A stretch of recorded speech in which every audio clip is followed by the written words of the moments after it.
اعوذ باللہ من الشیطان الرجیم بسم اللہ الرحمن الرحیم۔ آج ہم اپنی نئی کہانی کا آغاز کرتے ہیں۔ یہ ہالی ووڈ کی ایک فلم ہے۔ چلیں گائز بڑھتے ہیں ہم اپنی کہانی میں۔ فلم کا آغاز ایک لڑکی آیتنا سے ہوتا ہے جو کئی سالوں سے اپنے والدین سے ملنے کے لیے واپس آ رہی ہوتی ہے۔ وہ اپنے والدین کو حیران کر دینا چاہتی ہے، سرپرائز دینا چاہتی ہے، لیکن جیسے ہی وہ گھر پہنچتی ہے دروازہ ایک اجنبی عورت کھولتی ہے۔ معلوم ہوتا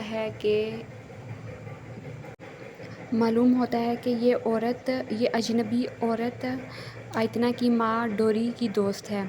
آیتنا سمجھتی ہے کہ اس کی واپسی سے والدین خوش ہوں گے، لیکن حقیقت اس کے اپوزٹ ہوتی ہے۔ اس کے والدین اسے دیکھ کر چونک جاتے ہیں اور ڈر جاتے ہیں۔ اس کا بھائی ساول تھوڑا خوش ہوتا ہے کیونکہ بچپن سے وہ آیتنا سے بہت محبت کرتا تھا۔ ڈوری گھبراہٹ میں آیتنا سے پوچھتی ہے کہ تم یہاں کیوں آئی ہو؟ آیتنا حیرت سے جواب دیتی ہے کہ تم سے ملنے آئی ہوں۔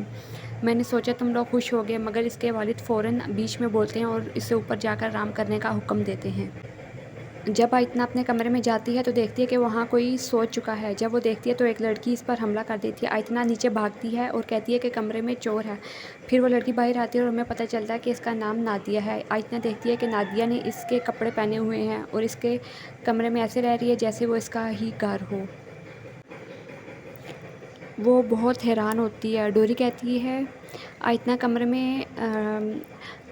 ہے کہ ہاں، تمہارے جانے کے بعد یہ جگہ ہمیں ملی ہے۔ ہم نے اسے اپنی بیٹی بنا لیا ہے اور ہمیں تم سے زیادہ محبت دی ہے۔ آیتنا کو غصہ آتا ہے اور کہتی ہے کہ اس گھر سے نکالو اس لڑکی کو، مجھے اپنے کمرے میں آرام کرنا ہے۔ لیکن ڈوری کہتی ہے کہ نادیہ کہیں نہیں جائے گی، تم اوپر والے کمرے میں جا کر سو جاؤ، اب یہ کمرہ نادیہ کا ہے، تمہارا نہیں۔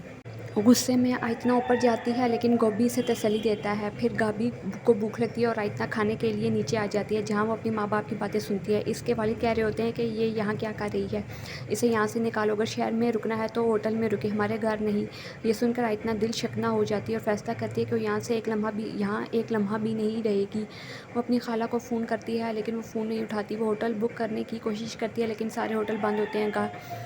گابی کے سمجھانے پر واپس آ جاتی ہے۔ تھکن سے وہ سو جاتی ہے اور گابی اس کی ماں کی مدد کرنے لگتا ہے۔ اچانک آیتنا ڈر کر اٹھتی ہے اور دیکھتی ہے کہ نادیہ اس کے بیٹے کو نقصان پہنچانے کی کوشش کر رہی ہے۔ وہ فوراً بیٹے کو چھین لیتی ہے اور نیچے جا کر چیخنے لگتی ہے کہ ان ماں بیٹی کو گھر سے نکالو، یہ ہمارے گھر میں قبضہ کر لیا ہے ان لوگوں نے اور یہ ہمیں نقصان پہنچائیں گی۔ اس کے والدین اس کی بات پر دھیان نہیں دیتے بلکہ نادیہ کو کرسمس کے تحفے اور ٹافیاں دے رہے ہوتے ہیں۔